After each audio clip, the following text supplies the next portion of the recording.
On today's episode of the John Campea Show podcast, we're going to talk about that Superman legacy casting and what does that tell us and how will it impact casting in James Gunn's DCU moving forward. Also, a whole bunch of major actors in the Screen Actors Guild have written a letter to their leadership saying, yeah, let's go on strike. Indiana Jones 5 is projected to only open between $60 and $65 million.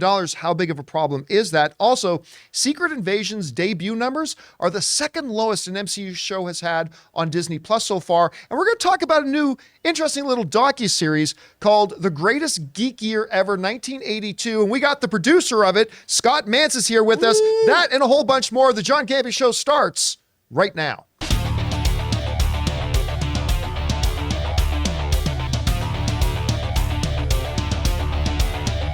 Well, greetings and salutations, everybody. Welcome to the best damn movie-related show on the planet Earth, the John Campea Show, coming from right here in our quaint little studio. I am, of course, your host, John Campea, and today's episode is brought to you in part by our friends, Ryan Reynolds and his little company, Mint Mobile.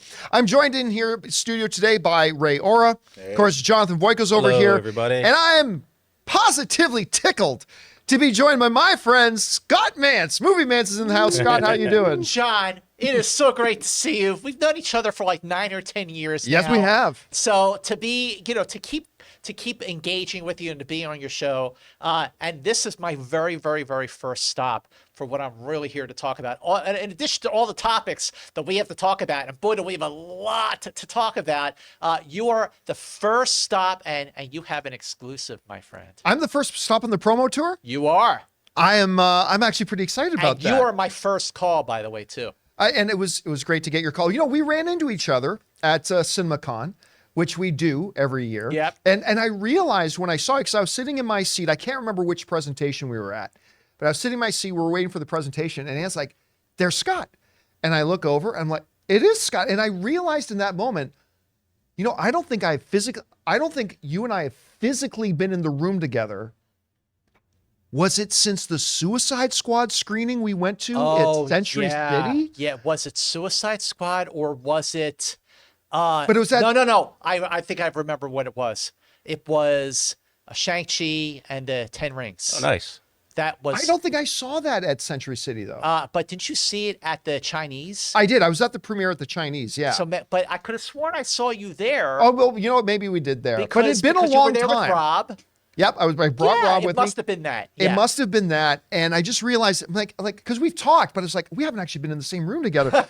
So it's so good to have you here. And we do have a lot of stuff that we're going to talk about here today. And here's how the show's going to go. We're going to start the first part by talking about those predetermined topics that we discussed. Then in the last part of the show, we're going to take questions from our beloved YouTube channel members. If you're listening to this in podcast form, we have a YouTube channel and we have supporters on that YouTube channel, our YouTube channel members. And every day we ask them to send in topics and questions that we will address here on the show. All right. With that down, let's get things kicked off here. And I know normally when a show like ours has a guest on, they let them plug their thing at the end. I am, however, quite excited about this particular thing, so I want us to cover it at the beginning. Starting July 8th on CW, there is now the docuseries Greatest Geek Year Ever 1982, which just so happens to be produced by one Scott Mantz and his team. And it is remarkable. And we're going to give you guys a first look at what you can kind of expect from this docuseries on CW. Check out this first look at Greatest Geek Year Ever. There are a lot of great years for movies. You could look at 1939 with Wizard of Oz and Mr. Smith Goes to Washington. So many people look at 1977 as the greatest geek year ever. But really, when it comes down to it, 1982 is the greatest year ever for movies, period. Week after week, you have one classic movie after another that holds up 40 years later. The strongest memory I have of that year was the second week of June. And no other month before or since has matched the quality of June of 1982. That's the month and the year that I officially fell in love with movies. Sometimes 2 or 3 classic movies opening on the same weekend. It's like, geez, what do you choose? On June 4th, 1982, you had Star Trek II, The Wrath of Khan, and Poltergeist opening on the same freaking day. 1 week later, June 11th, you have E.T. the Extraterrestrial. For like decades, it was like the highest grossing movie of all time.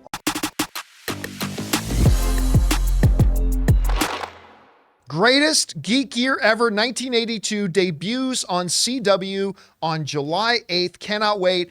Scott, I am so excited about that. I remember it was well over a year ago that you told me, it's like, we're going to be doing this, because you appeared in my documentary, Movie Trailers, A Love Story. Yep. And we were talking about that. And he said, hey, by the way, I am getting this thing put together. And I said, this sounds amazing. For everybody watching and listening, in your elevator pitch, what is the greatest geek year ever 1982? Okay, so greatest geek year ever 1982 is a look at literally seriously, the greatest movie year ever. Because a lot of times when you look at a particular film, it's like a behind the scenes on just one particular movie or one particular show. But we're looking at a particular year for movies because it has never been done like that. By the way, showing that clip that you did, you are the very, very, very first person to show that clip. So John Campea, you had the exclusive first look at our special documentary, which debuts not only on the CW starting July 8th, and every Saturday in July after that. It's 4 consecutive Saturdays, and our premiere episode is rerun on Tuesday, July 12th, but it is also on the CW app. So if you don't see it on the network, you can watch it on the app really whenever you want and as many times as you want. And by the way, I want to let you know too that we're the first show showing your promotional clip. Yep. I want to let you know yours is the first movie or series I'm allowing to show. You know, Disney's calling me all the time. Warner Brothers call me all the time. Please, can we drop the first, footage of this? And I always say no. But for Scott Mance, of course we did it. John, for Scott Mance, of course you say yes. Man. But what our series is, it's not just a look at, this movie opened, and then this movie, and then this movie opened. It's the perspective of looking back 41 years later. This thing was supposed to come out a year ago to make it the 40th anniversary of 1982, but there was a little thing called the pandemic. Yeah, threw a wrench in the way. But at the time it was actually great because we got a great partner, we got a great home for it, a network, a national network on the CW, which has been home to so many great genre shows over the years. But to look at a year, the perspective of a full year of great movies, and just the realization, like, oh my gosh, I did not realize how great 1982 is. So in addition to talking about the films that came out and the impact that those movies had, for example, Star Trek II and Poltergeist and E.T., which we just saw in the clip, were big hits. But then on June 25th... And they all opened within 7 days of each other. That's the part from that clip that I'm like, are you serious? That's crazy. But then 2 weeks after E.T., which was the highest grossing movie of 1982, then you have on June 25th, you had Blade Runner, John Carpenter's The Thing, and Megaforce. All 3 of those movies were bombs, but 2 of them, The Thing and Blade Runner in particular, are now classics. And Megaforce should be a classic because life is like a wheel. It all comes around. That movie absolutely should be considered one of the classics. And the great thing about our documentary is that we have interviewed actors, directors, producers, writers, and filmmakers across the board to talk about not only the making of these movies, but also the impact of these movies. For example, for Blade Runner, we interviewed Sean Young. Sean Young was extremely honest about her experience working on that movie, on Blade Runner, about working with Ridley Scott. We interviewed William Shatner and director Nicholas Meyer to talk about not only making The Wrath of Khan, but also the impact of oh my God, is Spock really dying? The producer of that film, Robert Sallin, talked about the death threats that he got and the studio got if you kill off Spock in The Wrath of Khan. And then Keith David talking about The Thing, saying, man, they really blew it with the way they put out The Thing because that movie was a bomb. But also, it's not just the genre films. It's all kinds of movies that appeal to the genre. For example, the comedies that came out in 1982. Comedies like Fast Times at Ridgemont High, which is, one of the great teen comedies of all time. But we interviewed not only director Amy Heckerling, who was a female director in 1982 making that movie, but also the screenwriter Cameron Crowe, who's an Academy Award winner.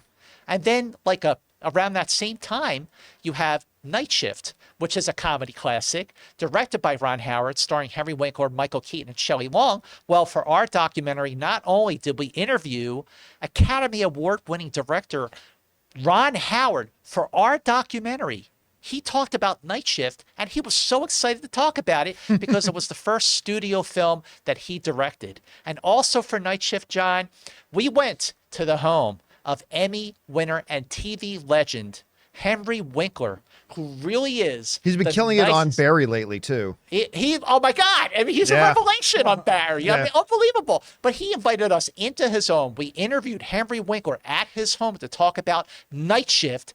And he showed us the clapper that Ron Howard gave to him for the last scene that they filmed. Oh, wow. And I think one of the things that makes us most proud about this documentary series is that Henry Winkler enjoyed our interview so much, he gave us his home movies that he shot behind the scenes of Night Shift that have never been seen before by the public. But we have his home movie footage on our documentary. No one has ever seen this outside of, Henry Winkler's family, I would say. Right. But we talk about we're talking about Megaforce. We have a great interview with Barry Bostwick.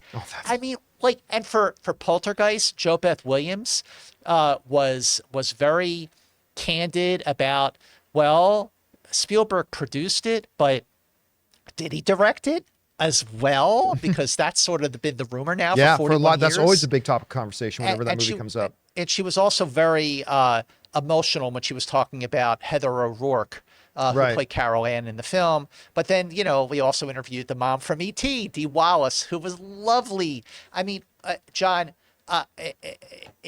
when I went back and rewatched the documentary series after it was broken into 4 parts, because originally it was a documentary film, I forgot about the fact that I worked on this movie, that it was me. I produced it. Tom Vitale produced it. Mark Altman was the producer and the writer of the series as well. Mark Altman has been a writer producer for shows like The Librarians, Necessary Roughness. He did a show for CW called Pandora just recently. He's written books, so many books on Star Trek, James Bond, Battlestar Galactica, Buffy, and John Wick. And then you have Roger Lay. He is a producer and editor, and he directed the whole thing on his own. Seriously, John, there were like maybe 6 people who worked on this entire project. We worked on this thing like crazy for about a year and a half, and now it is finally seeing national light of day on the CW starting July 8th. It's got to be kind of surreal too for you guys having worked that long on it. Again, originally was supposed to come out last year. And now here you are, and you've got this July 8th date. It's going to be broadcast nationwide. I mean, what's that feeling like for you? Because listen, everybody knows Scott Mantz. You're the guy that Tom Cruise talks to. You're the guy that, you moderate all the big openings and the premieres, and everybody knows Scott Mantz. But now you're on the other side, and you're actually sitting there. You've got this series coming out on CW on the 8th, man. What's that feeling like for you being on that side of it now? Above and beyond, over the moon, John. Of course, it feels incredible. I've been working in this business for about 32 years now. And yeah, I mean, of course, I love moderating and, all the stuff that I've done over the years for KTLA and for Access Hollywood. And, but it's all the stuff that I've done with you, and all the common friends that we have with all the YouTube stuff we've done for AMC and for Collider and so on and so on. But I feel like to have a documentary series about the movies that we loved in '82 and we still love now, because they're among the greatest geek movies ever and the greatest movies of all time, and to be able to put this thing together, something that has never been done. Like, I still cannot believe that me and my producing partners have a series about movies that is going to premiere and be on for 4 consecutive Saturdays on a national network like the CW. It is a dream come true. I cannot wait for people to see it, and the reaction from everyone who's already seen it has been fantastic, because we held out for a great deal with the CW. I mean, it's really that they've been a great partner, and really, for the next week and a half, I'm going to be doing a lot of press. But I'm starting with you, John, on your show, and I feel like this is the place to be. This is the place to start, because I know you love these movies too. Everyone watching and listening, who doesn't love like The Thing and Blade Runner, and also like Sylvester Stallone had a great year. I mean, we didn't talk to Stallone, but between not just Rocky 3, but also First Blood. I mean, both of those movies came out the same year. That's crazy. Hey, guys, don't forget, July 8th, the greatest geek year ever, 1982, debuts on CW. If you can't watch it that night, no problem. Get on your Apple TV, on your mobile app, whatever. Just make sure you get the CW app. You can watch it then, and we're talking about it a little bit more later on in the show. All right. With that down, guys, let's get into some stuff here. And we're going to start off here today taking a Mint Mobile hotline question of the day. Listen, guys, if you guys have a question for our podcast or one of our YouTube videos and you'd like to hear your voice out there, go ahead and call our Mint Mobile hotline anytime 24/7 at 951-268-4259. And today's question has to do with the big casting of Superman. What can we expect for casting for the other DC stuff? Check it out. Hey, John. Hope you guys are doing well today.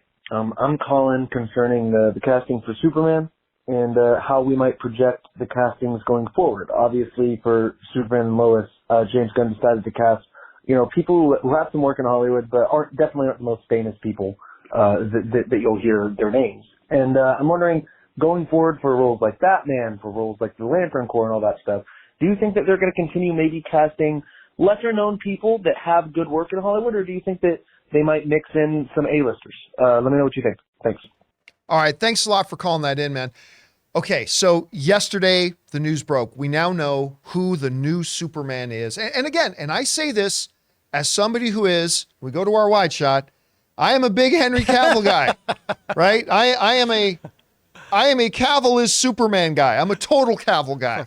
But that being said, I mean, the evidence is irrefutable. DC needs to reboot. They need to start going in a different direction. And I, for one, am very excited about David Cohn-Sweat getting cast in there. Now, I don't have a big sample size of him. I only really watched him in We Own This City and in Hollywood. Mm-hmm. And I didn't love Hollywood, to be honest with you, but he was fantastic in it. Mm-hmm. And then you've got Rachel Brosnahan, who her show, The Marvelous Mrs. Maisel, exploded onto the scene, started collecting all types of awards, all types of hardware and all that kind of stuff. Now, with David Cornsweet, you're right. This is a relative, has some experience, clearly very talented, but a relative unknown. Rachel Brosnahan may not be a household name, but it's hard to classify her as an unknown when she has an Emmy, 3 SAG Awards, and 2 Golden Globes already on her mantle. Yeah. And I think for a lot of people, I mean, you can bring up this picture if you want here, John. For a lot of people, she is just like perfect to play Lois Lane. She is absolutely perfect. I mean, listen, I love Marvelous Mrs. Maisel. It's so good. It's so good. It's Tony Shalhoub is great in that as well. Oh, absolutely. Yeah. I mean, but listen, Marvelous Maisel just wrapped up its 5-year run on Amazon Prime. And the first season is where Rachel Brosnahan won her first, hopefully of many Emmys throughout her career. And when she was in the running to play Lois Lane, I was really rooting for her, because when you watch Maisel and you just sort of the way that she's like really snappy and the pacing of her dialogue, you want Lois Lane to have a personality. Yeah. You want her to jump off the screen and to just have great chemistry with whoever's going to play Superman.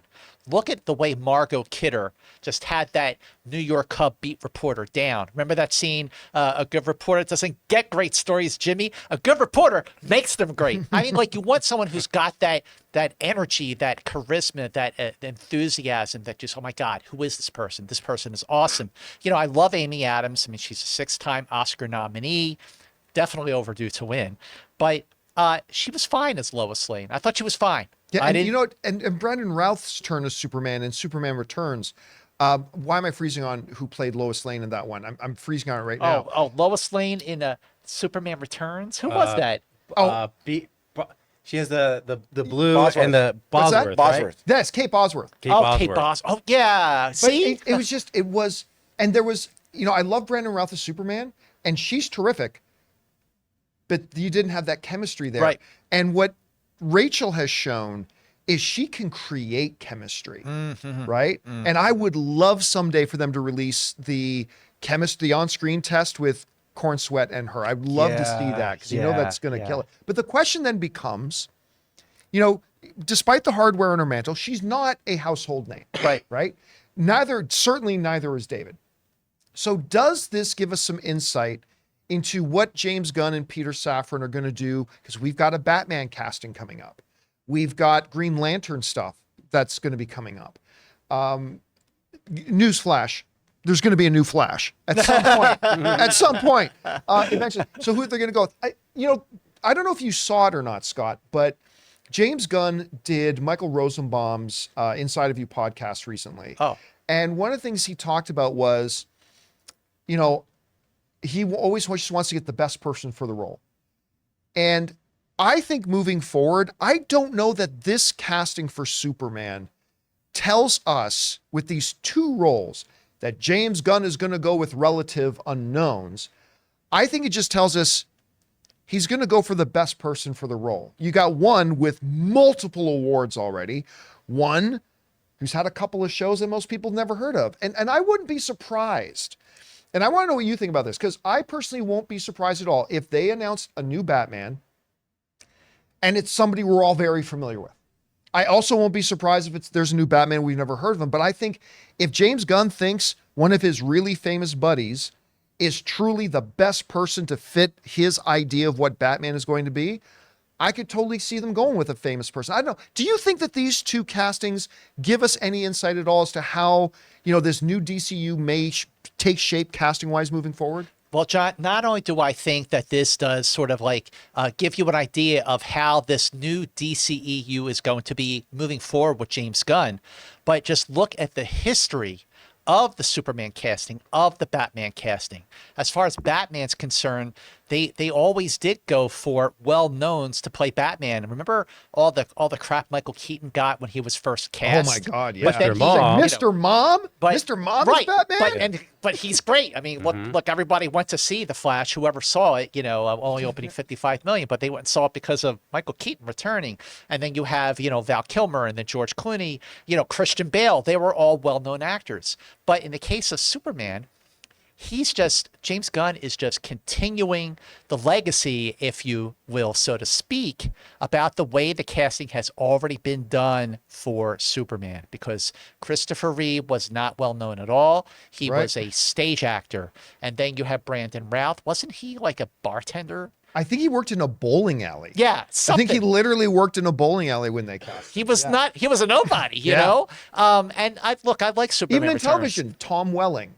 Dean Cain. Dean Cain. Not Right. really well known. Right. Then you got Henry Cavill, who was the runner-up to Brendan Routh for the role of Superman in Superman Returns. Runner-up to Daniel Craig to play James Bond, and James Bond had a little role in The Tudors, but basically nobody really knew who Henry Cavill was either when they first Exactly. And I just think that what we've seen so far now with this casting, it's like it makes perfect sense. That you have someone who's a little more well-known playing Lois Lane than you have with someone who's playing Clark Kent Superman, who's not really well-known at all. Which So was this also true in Henry Cavill's Superman. You had a 6-time Oscar nominee actress playing Lois Lane with a relatively unknown Superman. Exactly.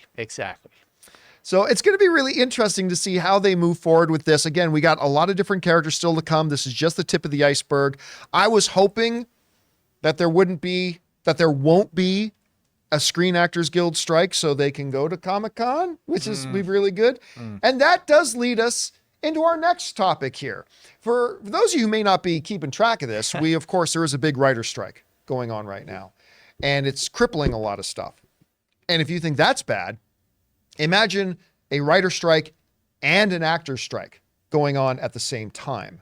And that is what the entertainment world is facing right now. As tentatively speaking, the SAG contract, Screen Actors Guild, their contract runs out in 2 days, on June 30th.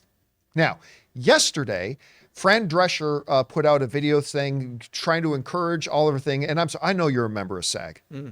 Yes. I still don't know how you guys elected Fran Drescher as your president, but that's for a topic for another time. So Fran Drescher came out. She's a front runner to get reelected, by the way. Yeah, So Chris was telling us they that. like her. And Kathy Ireland, whatever the guy's name is, Graham something Ireland, your chief negotiator, put out a video the other day saying, hey, we're making progress. They've been very, very productive conversations, and we're working hard to get a deal done. So maybe a deal can get done, maybe it can't. Well, whatever promise seemed to be there about maybe some great progress being made, a lot of high-profile members of SAG have just put out a letter has the signature of over 300 actors on it to their leadership, basically saying, don't settle for anything. Right. Let's go on strike. Let me read a little bit of this. This comes to us from the folks over at Deadline, who wrote the following. More than 300 actors, including many big names, have signed a letter to SAG-AFTRA leadership urging them to take a hard line in the negotiations for a new film and TV contract with the Alliance of Motion Pictures and Television Producers. That's basically the studios and the producers.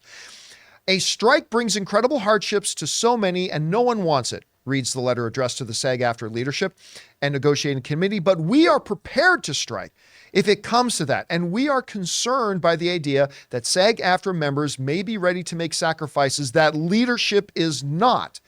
Among the letter's boldface signatories are Kevin Bacon, Glenn Close, David Duchovny, Chelsea Handler, Eva Longoria, Jennifer Lawrence, Bob Odenkirk, Mark Ruffalo, Meryl Streep, Rami Malek, Patton Oswalt, Sarah Polley, Parker Posey, Amy Schumer, Kira Sedgwick, Stiller, a lot of big names. Yeah, a lot of big names. A lot of big names are on there. Now, I have read some optimistic response to this saying, this is great, that the more famous, a number of the more famous of the members of this union are standing up to say, we need better terms for everybody in this. I've read some pessimistic response to this saying, oh yeah, these big names, they're the ones who stand to make the most money from a better residual deal, and they want that going on. So clearly, as with any, there's some pros and cons here. Scott, you, like our very own Chris Carr, are a member of SAG-AFTRA. So, yeah. And after that video got put out yesterday by Fran Drescher, that made it sound like maybe there's some positivity. Clearly, within the union itself, there are some different points of view here. We got a lot of the big name profile people saying, let's strike. You're looking at it right now. You're an industry insider. Yep. What do you think the chances are that by June 30th we get a deal? Well, first of all, the June 30th date, which is just like you said, 2 days away, is when the contract expires. But that doesn't mean that's when the talks will end. Right. That doesn't end things, right? Because there was some speculation leading up to Fran Drescher's video, which was very optimistic, that said the talks could go past June 30th. You know, they could extend the talks past the expiration date because they're going reasonably well. Right. So are you saying that theoretically what they could do is say, listen, the contract's now expired. We will put into force we are going to agree to an extended deadline. Correct. So if no deal comes by June 30th, that does not mean a strike starts. You guys will hold off on a strike for another week, 2 weeks, whatever, and we will keep negotiating in good faith. Correct. That's Okay. exactly what it means. It means that, okay, the contract has expired, but that doesn't mean we're striking right now. We're going to continue the talks, and it's going to be business as usual, status quo, until those talks end, either with a new deal in which there's no strike, or when the talks completely break down because they can't agree on things like the AI, which is mostly what these actors who signed this petition are worried about. If that's the case, then they do strike. But for example, the U.S. premiere, I should say, for Mission Impossible is July 10th. It's a Monday in New York. Well, which, by the way, you've seen the movie already. Which I've seen. We'll talk about twice. that. We'll talk about that a little bit. I've seen Mission Impossible twice. We'll talk about. But if there's an actor strike starting July 1st, then nothing is happening. There's no premiere. There's no more junkets, which is why so many junkets have been rushed ahead of time prior to the deadline of June 30th. Like there were a ton of junkets over the last week, like Teenage Mutant Ninja Turtles, Barbie. I think even Oppenheimer might have junketed. I don't know. I haven't heard about that one. But everybody's trying to, like, you know, get in before the deadline. But then Fran Drescher releases video, and it's like very optimistic. The talks are going well. And then these actors whose names you read, and they're pretty big actors, basically said, not so fast. Let's get the right deal, the best deal, not a deal where we're compromising and shortchanging ourselves. I think generally speaking, everyone's worried about the whole AI thing, especially the actors. So they want to be protected. Part of the reason that the writers' strike is now going past, like, what, 55 days? Yeah. And they have not been back to the table since the strike started. So this has now been, you know, the two sides aren't even talking. they're not even talking. Yeah. It's not like they keep going back to the table and they break down. They're not talking at all. But that's bad. Yeah. Now, if there is an actor's strike, and then, like you said, you have two strikes happening at the same time, an actor strike and a writer strike. Well, that basically, in effect, completely shuts down the business, in which a lot of people are going to be hurting. And that could speed up the process by which both the writer strike and the actor strike gets settled sooner. But you already have the Directors Guild, which settled their thing, so they're not striking. But if the actors decide not to strike, that means the Writers Guild will be the last men and women standing, continuing their strike, and they're going to lose sort of like leverage because they're not going to have the directors and the actors standing by them to continue on. And the pressure is going to be on them to get a deal done. But they're going to keep going because, like you said, they have not even been back to the table yet. So, but it's bad. I mean, it's really bad. I just feel like, John, you know, we just got through a pandemic that affected everybody on the face of this planet, you know, disrupted and upended a lot of livelihoods. But in terms of the entertainment industry, you know, people who work in the business, the ones who got through it and are finally getting back on their feet, are now having to get sidetracked again and set back by not one, but potentially two big, huge strikes. And it's not good. Let's talk about the letter specifically here for a second. How much impact now? Because Chris told me the other day, I can't remember the number of thousands of members of SAG, right? There's 160,000 members of 160,000 members of SAG. Okay. So a letter signed by 300 people, granted for some very, very big name people. Let me ask you this. Is this letter, regardless of who it's signed by, do you think this letter is going to have any impact on the negotiations? Do you think, you know, Ireland and Drescher are thinking, oh my gosh, well, this letter signed, maybe we should rethink things? Or do you think this isn't going to have any impact at all?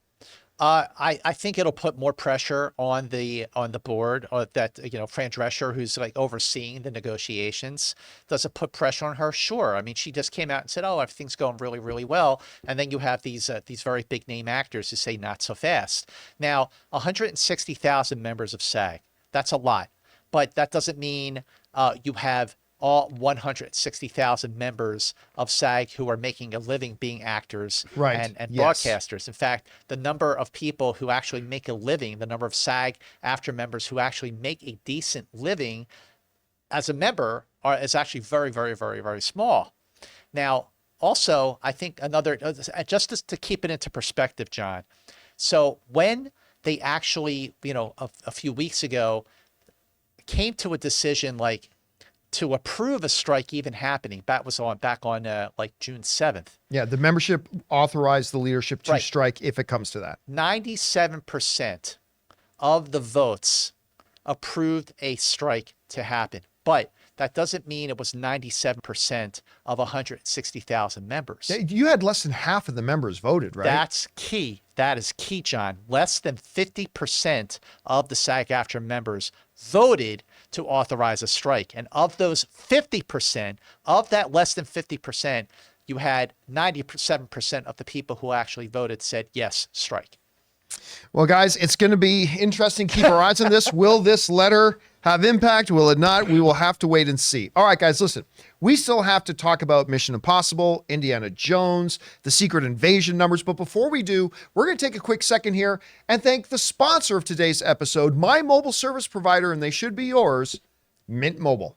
We want to thank a sponsor of this video, Mint Mobile. From the gas pump to the grocery store, your utility bills and favorite streaming services, inflation is everywhere. Seriously, make it stop. Thankfully, there's one company out there that's giving you a much needed break. It's Mint Mobile. As the first company to sell premium wireless service online only, Mint Mobile lets you order from home and save a ton with phone plans starting at just $15 a month. You guys know that ever since I switched to Mint Mobile, I've been saving almost 70% a month over my old phone plan. For people looking for extra savings this year, Mint Mobile offers premium wireless for just $15 a month. By going online only and eliminating the traditional cost of retail, Mint Mobile passes the significant savings on to you. All of their plans come with unlimited talk and text plus high-speed data delivered on the nation's largest 5G network. Use your own phone with any Mint Mobile plan and keep your same phone number along with all your existing contacts. Switch to Mint Mobile and get premium wireless service starting at just $15 a month. To get your new wireless plan for just $15 a month and get the plan shipped to your door for free, go to mintmobile.com/Campea. That's mintmobile.com/Campea. Cut your wireless bill to $15 a month at mintmobile.com/Campea. And thank you to our friends at Mint Mobile for sponsoring this episode of the John Campea Show podcast. Okay, guys, with that down, let's talk about this. You know, also, speaking of figures on my table, I got Indy over here. I got the biggest pop I think I have. No, that would be the Iron Man one. But Indy is over here. Indiana Jones 5, The Dial of Destiny, opens up in theaters nationwide tomorrow. Ray and I are going to go see it. Actually, 3 o'clock tomorrow afternoon, I think. We'll do our out of the theater reaction to that tomorrow, of course. But here's the thing. As of right now, the opening weekend box office projections are saying anywhere between $60 and $65 million. Now, this is a far cry from what a lot of people, including myself, would have pegged the opening weekend for Indiana Jones at a couple of months ago, but something funny happened. Because, you know, Scott, I haven't talked to you about this, but up to about a couple of months ago, when I would go to a movie and the Indiana Jones trailer would play, that continuously was the biggest pop the audience got out of it. Like, you could hear the biggest reaction in the audience, the biggest buzz in the audience was for that trailer. Yeah. And there was a lot of excitement about going into it. And then Lucasfilm decided to roll the dice, take a risk, and bring it to the Cannes Film Festival. Bad idea. When it works, it's great, but they did not get the reaction they thought they were going to get. And we started seeing a lot of negative responses from some of the big outlets talking about Indiana Jones. And I tell you what, I have never felt this in my entire career. When a bad reviews come out, yeah, it takes a little bit of the wind out of the sail. But when the bad reviews at Cannes came out for Indiana Jones, I have never felt a collapse of the sales. Oh, yeah. Like I have for that. Like, you could instantly overnight, you could feel all that momentum, all that buzz was suddenly evaporated and gone. Because if you had asked me prior, the day before the Cannes reviews came out, what do I think Indy's going to open with? I probably would have said in the neighborhood of 120. And then the reviews, not a lot of all that kind of stuff. Now, Ray, double check for me, would you? Like, where do the reviews right now for Indiana Jones 6? Because I thought maybe it got into the 60s. So when the Cannes Film Festival premiere happened, you had the first reviews hit like Rotten Tomatoes, and the score on Rotten Tomatoes was actually 50%. Right. Which was, you talk about the air being let out of the balloon. Yeah. You know, right now, or like yesterday when I looked on RT, it was about 67. Okay, yeah, 67. yesterday Okay, was so it's 65. gone up. So they're going up, but still they're still down about 10% from the reviews for Indiana Jones and the Kingdom of the Crystal Skull, right? Which were at that's a hard one to 77%. swallow. But you talk to people about Crystal Skull, and everyone goes, "Oh, that movie's horrible. Yeah. It's awful." But it's certified fresh on Rotten Tomatoes, and it came out 15 years ago. And by the way, John, you talk about Indiana Jones 5 opening with about 65 million. Kingdom of the Crystal Skull opened with $100 million domestic in 2008, 15 years ago. So you're talking about a drop of like 40%, and it's Indiana Jones. I mean, like, but yes, I think that Disney rolled the dice, not just on Indiana Jones, but also Elemental, which also got very mixed reviews out of Cannes. And that movie bombed, opening with about 29 million. But that movie's great. I really, really like that movie, and the That's all audience. right. I think it is great, and what the audience response to that has been really huge. Actually, the critic rating's gone up into the 80s for Elemental. I think the audience reviews for it are in the 90s. But I mean, we've been talking about it recently on the show. Between the fact that Bob Chapek's Disney decided to dump a bunch of Pixar films on Disney Plus, and then when they finally did go back to the theaters, you had a rather disappointing Lightyear, and listen, Elemental is a pretty difficult movie to market. Yeah, but it is. Listen, out of everybody in this room, you're the only one here who has seen Indiana Jones and the Dial of Destiny. You've seen it. Yes, I have. So let me ask you this, as somebody who's actually seen the movie, do you think when audiences start watching this movie tomorrow, can there be a word of mouth that maybe repairs some of the damage that the early reviews? Like, how do you think the audience is going to respond to this movie as somebody who's actually seen it? Very positive. Very positive. Because on one hand, it's easy to say that it's better than Crystal Skull, which it absolutely is. But it's also a really good movie. Now, when I saw it initially, I was not great on it. I was very mixed. But the more I thought about it, the more I've realized, you know what? It is extremely solid. It's a B. Initially, I gave it like a B minus, but I actually think it's like a B plus. I just needed to stew it because, when you see a movie and you like post on Twitter right away, you don't have any time to think about it. You just like post right away. That's why sometimes I feel like I should sleep on it. I wish I did because I would have given it a better rating. I think the word of mouth is actually going to be pretty strong because, going into July 4th, the movie's actually going to do really well because you don't run a real competition until Mission Impossible Dead Reckoning opens on Wednesday, July 12th. And I just think that even if Indiana Jones opens as projected between 60 to 65 million, it's going to have a very strong hold through July 4th weekend because, that Friday, June 30th and into, July 4th, which is what, Tuesday, I think it's going to hold very, very strong, I think. And through the next weekend, July 7th. Right. So I think it's going to do better, and you can't just look at the opening weekend numbers. I think it's gonna hold strong. The word of mouth will help, but yeah, it's going to be noticeable. That's not going to open better than Crystal Skull, but it might have a better hold. Now, and this was not a cheap movie they made. It's not about 300 mil, close to 300 million. Which honestly, I don't care what movie you are. That you're an idiot. Whatever Lucasfilm, you're an idiot for making a movie that costs that much money. That's just stupid. But with that kind of cost and you're talking about a movie that needs to make in the neighborhood of $750 million just to break even. Right. And so, listen, I hope I love this movie, man. I want to love this movie because I love Indiana Jones. It is truly the last outing for Harrison Ford. So I hope we were able to come out of that theater and love it, or I'm going to come out of the theater. I went into the theater for Ant-Man and the Wasp: Quantumania pretty hopeful, and I didn't exactly come out of that. Overall, I liked it. It was solid. The more I thought about it, I'm going to go see it again this weekend. Absolutely, hands down. I'm going to go again on Saturday. I'm really looking forward to it. And look, Harrison Ford's 80 years old.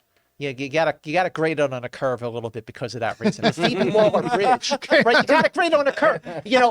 I'll just be happy if I'm alive when I'm 80 years old, and he's like getting his ass kicked as Indiana Jones, and all the stuff. The first 25 minutes of the film where he's de-aged, works pretty well. And it was James Mangold who directed this movie, not Spielberg. And I love James Mangold. James Mangold, I mean, look at you, Logan, Ford Ferrari, Ford v Ferrari, 310 to Yuma, Walk the Line. The guy's a great director, and I think he did it's what you want in Indiana Jones to be. The hard part is like you want Harrison Ford to be like he was in Raiders, Temple of Doom, and Last Crusade. He's not that guy, and that's where it's kind of like, well, he's old, but yeah, he's old, and he made an Indiana Jones movie. Give him a break. Yeah. All right, guys, with that down, we got a couple more things to cover here. Let's go into this. Speaking of movies that nobody in this room has seen except Scott Mantz, ladies and gentlemen, world premiere happening right here. We're going to get Scott Mantz to break embargo for Mission Impossible and tell us everything about the movie. But no, Mission Impossible: Dead Reckoning. Yes. Part 1. Coming out here in a couple of weeks. Right, July 12th. You've seen the movie twice already. Twice. Now, listen, I only asked this question because I feel like every one of his movies, I see you standing with Tom Cruise. Did you watch either one of these with Tom Cruise? No. Okay, because I saw you standing on a freaking aircraft carrier. I saw you standing on an to Top Gun aircraft carrier with Maverick. you and Tom Cruise, so I Yeah. had to ask. But okay, so we got this coming out. You've seen it. Obviously, giving nothing material away. The social media embargo is lifted, but the major embargo hasn't. So I'm going to ask you to keep your thoughts short on this. But Yes. I'd be remiss if I didn't ask you. Good movie? Excellent film. So the social media embargo is up. So I could talk about what I posted on social media twice because I saw it, a week ago, and then I just saw it again. The all media screening was last night, so I posted about it on Twitter again. And I think that the last 4 Mission movies, including this new one, Dead Reckoning Part 1, they are all great. It is really hard to rank the Mission Impossible series because Ghost Protocol, Rogue Nation, Fallout, and Dead Reckoning are all great and are all deemed worthy of saying that this is the best mission yet. But that's the thing. I'm watching Dead Reckoning Part 1 thinking this is the best mission yet. It is a fantastic movie. It is Tom Cruise and Chris McQuarrie, his writer-director, at the top of their game. This Mission Impossible series, now 7 movies strong, which debuted in 1996.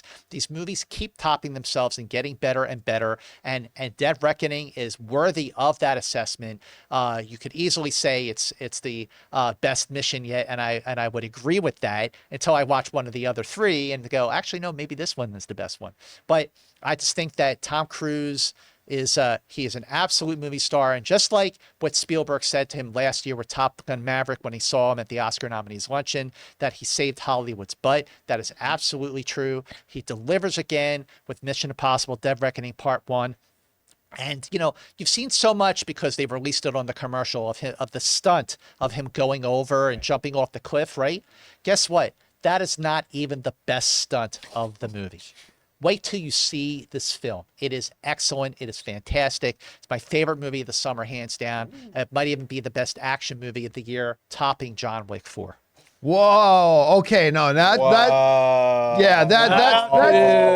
some big words. Yeah, That's some yeah. big word. But hey, hey, Ray, you just pointed out the other day that if they do get a stunt category at the Oscars, they should just call it the Tom Cruise Award. Yeah, they should just call it Tom Cruise. Just call it Tom Cruise. But again, I've said all this in my social media, but when the review embargo breaks on July 5th, you'll see for yourselves. Everyone's going to love it. Look, Scott, do you know I haven't seen any of the Mission Impossibles? This is going to be my first one. You know what?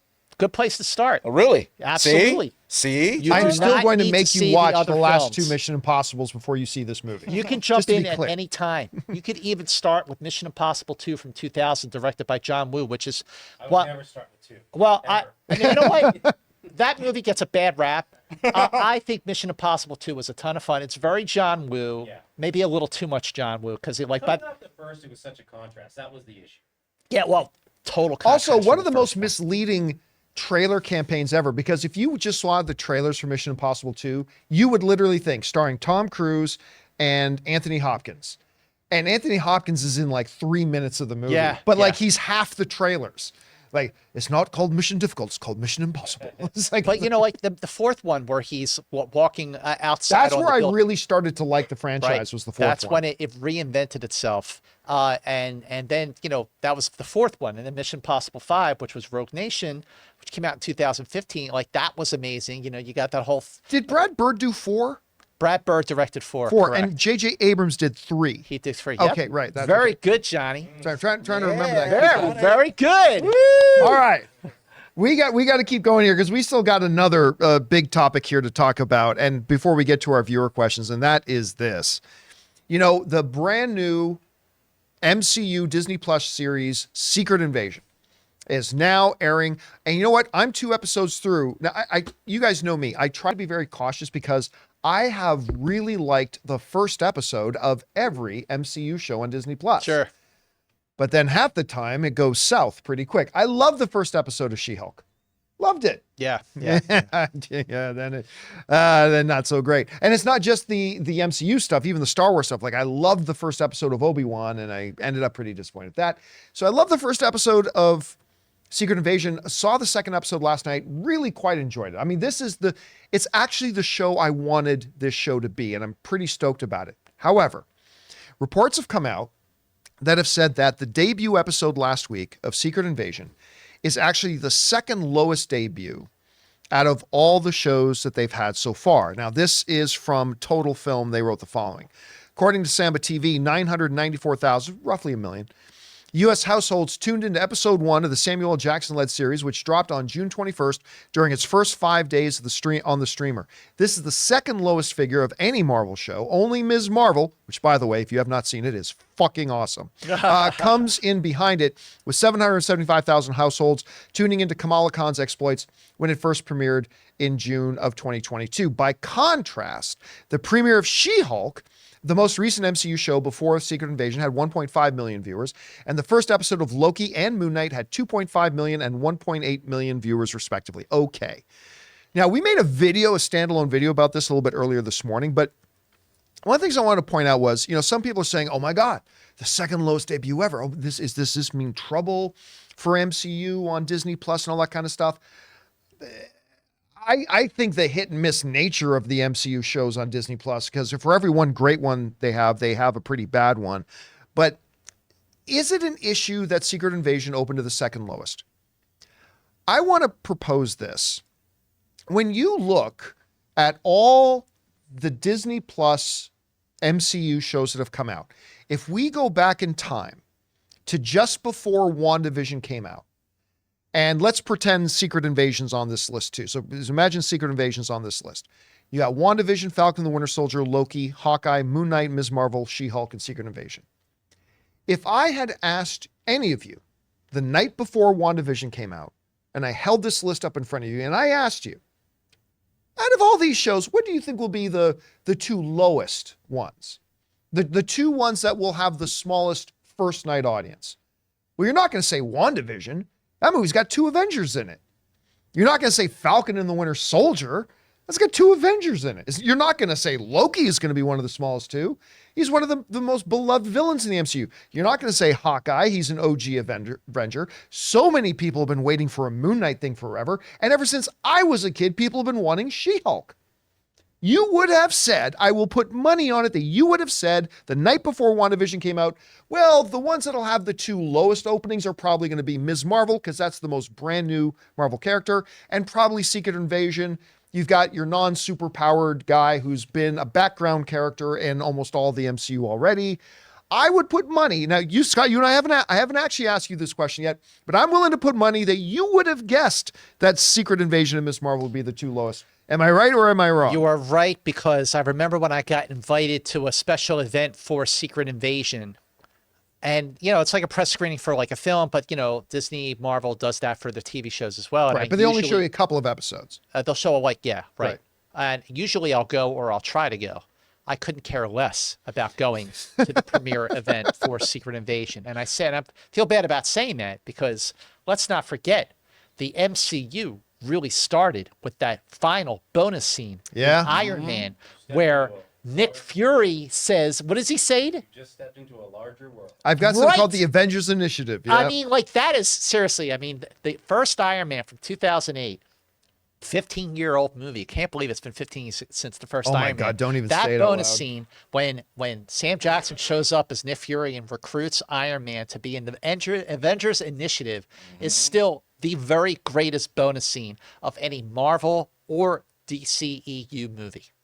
And in a sense, Nick Fury started the Avengers, and he has his own show now with Secret Invasion, and I was not interested in seeing it. So let me ask you, my contention here is that, since I think most people will agree that if you looked at this list in advance, you would have said, well, yeah, these are all going to open with certain numbers, and the lowest ones will probably be Ms. Marvel and Secret Invasion for both those reasons. So does the fact that Secret Invasion opened low compared to the rest of the shows on this list, is that a point of concern then?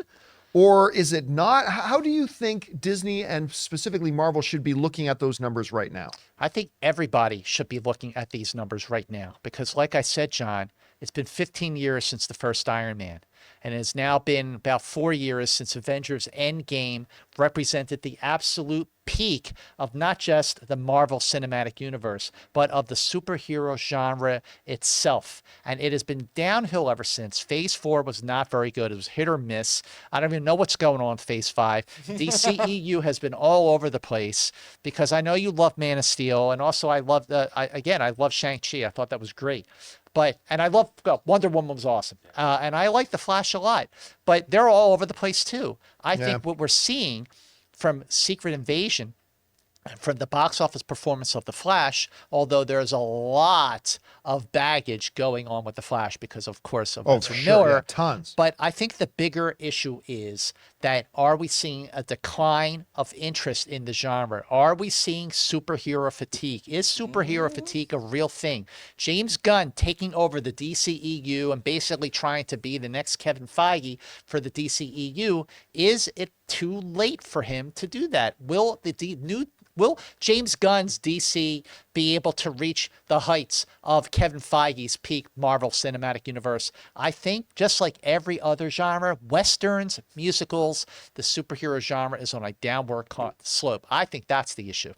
See, I don't know that I agree. And I'll give you two reasons why I don't know that I agree for sure. What I've been saying for a long time now, for months, is that there is no such thing as comic book movie fatigue. What there is mediocrity fatigue. People, because like you pointed out, right? Like Phase 4 was very hit and miss. Like what I call the Marvel magic, the MCU magic, isn't that there's pixie dust in all the Marvel films, but the magic was this. With any studio, when they're putting out films, you go into them thinking there's a chance I'm going to really like this and there's a chance I won't. But through 3 phases and over 10 years, Marvel did the impossible.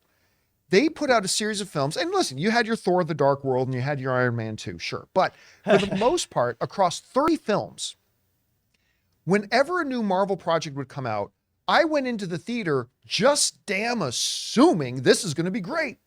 It was that magic that was there, right? That every time I went into an MC project, it was going to be awesome. That magic isn't there anymore. That magic's out. Now it is just like every other studio. Maybe I'll like it. Maybe I won't. Correct. And I think now that you've had a streak of films that left a lot of people going, some of them, this is great, like Shang-Chi, and then some of them like Black Widow, like Ant-Man and the Wasp: Quantumania, and like, So the enthusiasm, I think, starts to come down. So I really think that. But, you know, you look at even this year, or even in the last couple of months, right? What have we had? We had a great Guardians of the Galaxy movie, closing in on $850 million. Yeah.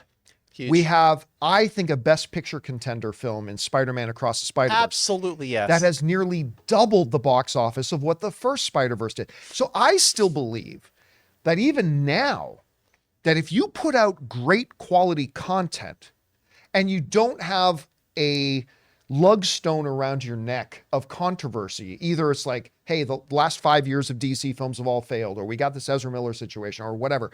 If you can still put out great content and you don't have something huge hanging around your neck, I think the comic book movie genre right now can still be as successful as it's ever been.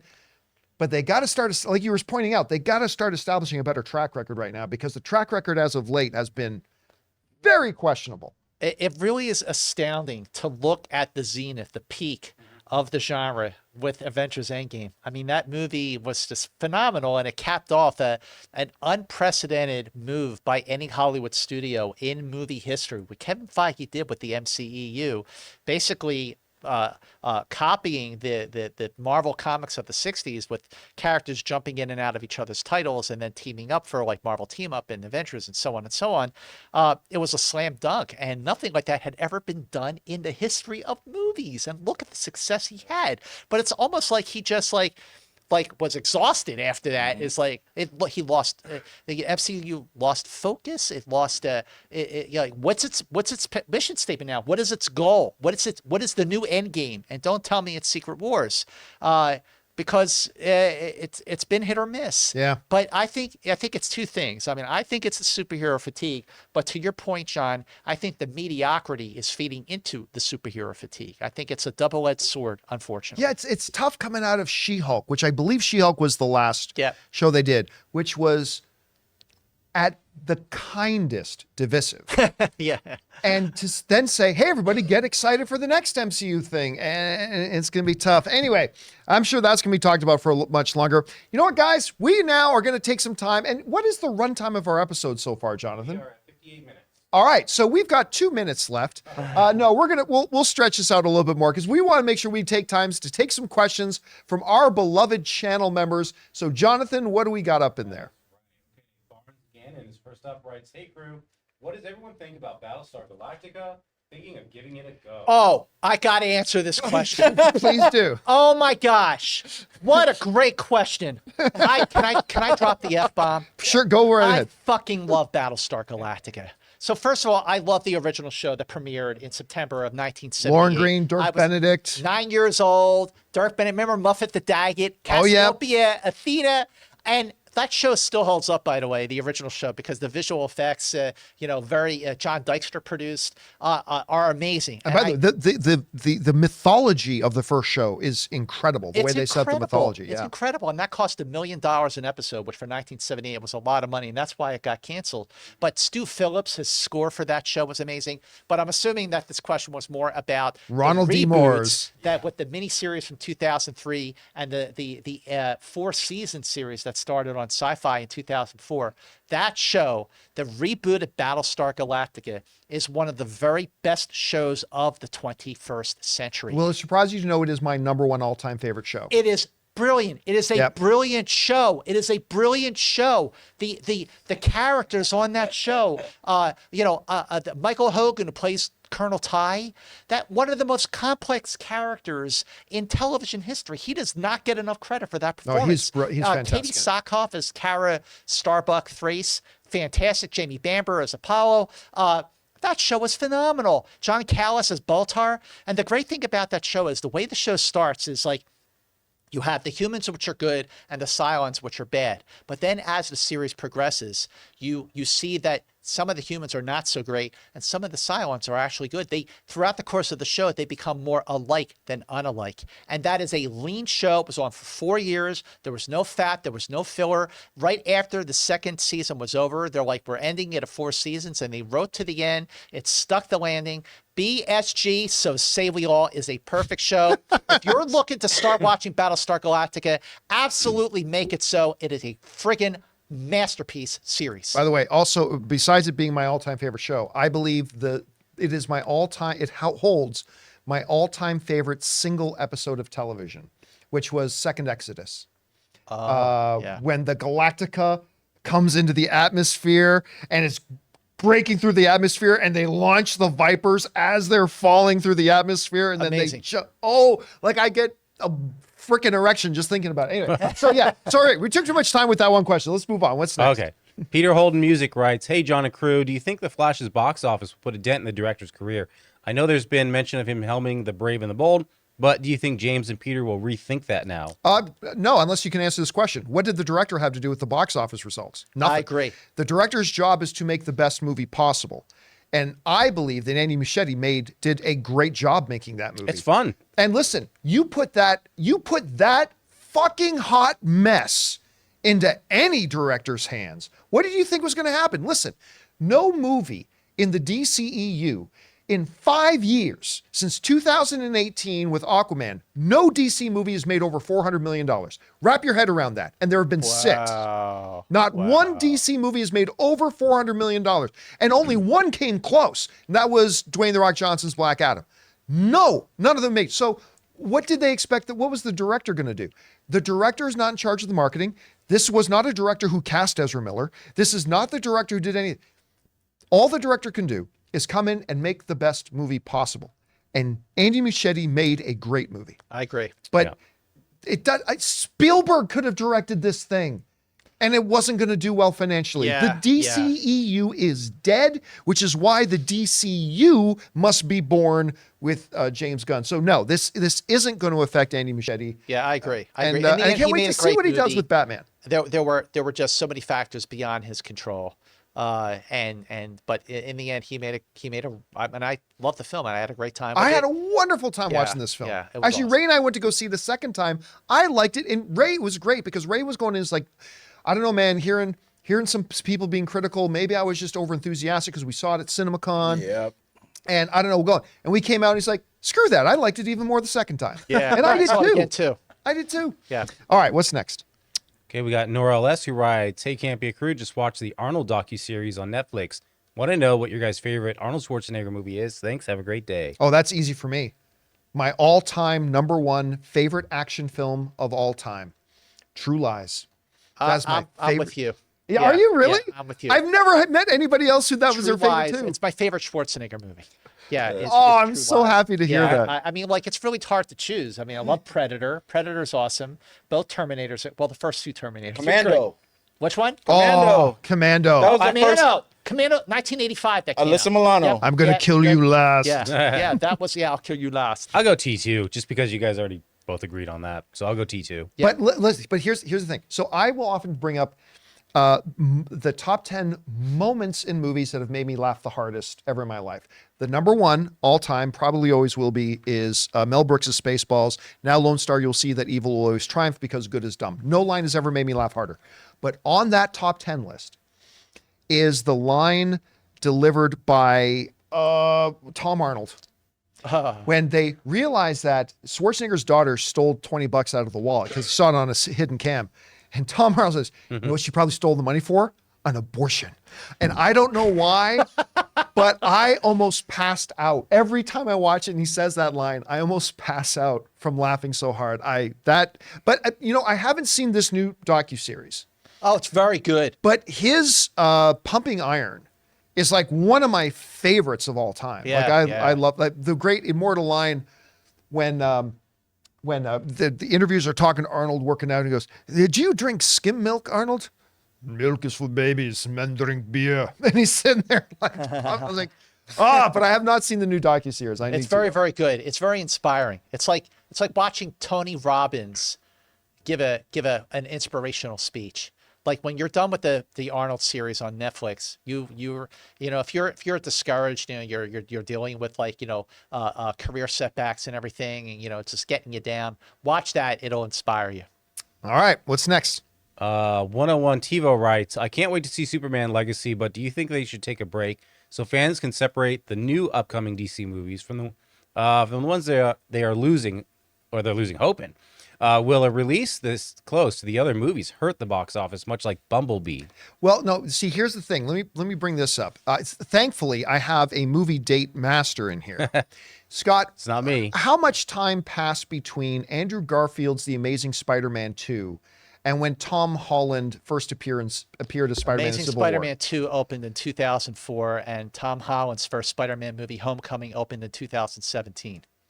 So it's only 3 years. And Civil War, in which he first appeared as Spider-Man, was even before that. That's right. That's Right? a great point. That's a So- really great point.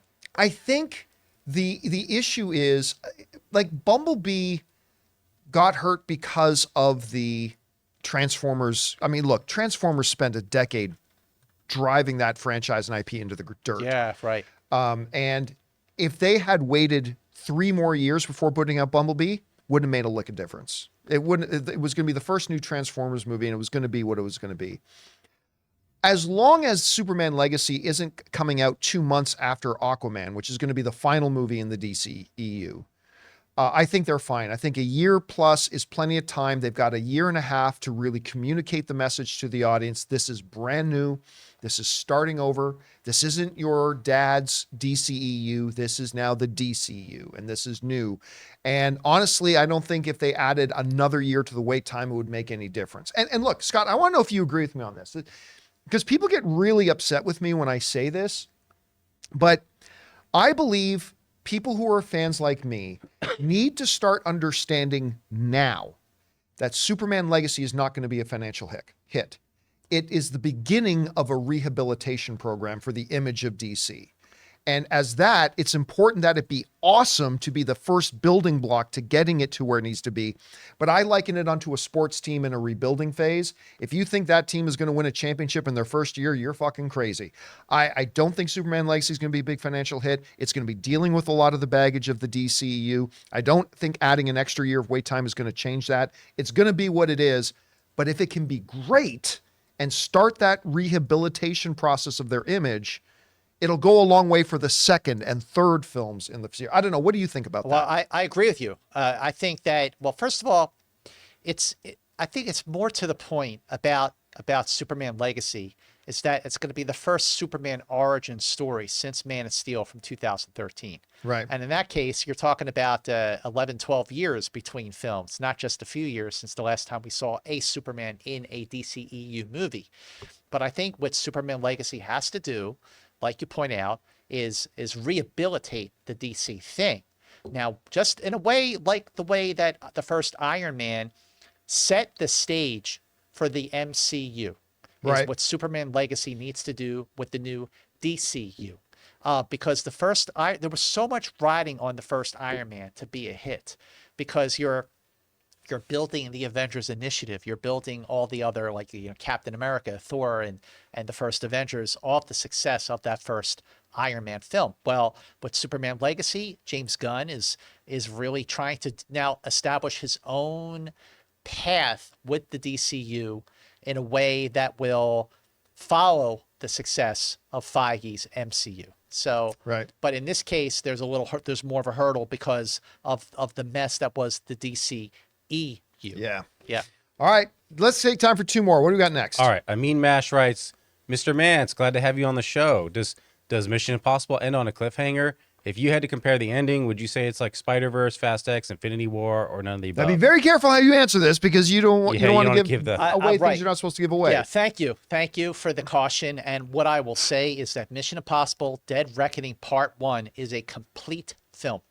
It is a complete film, and that is all I will say. It is a great complete film, but it is a complete film. Good. All right.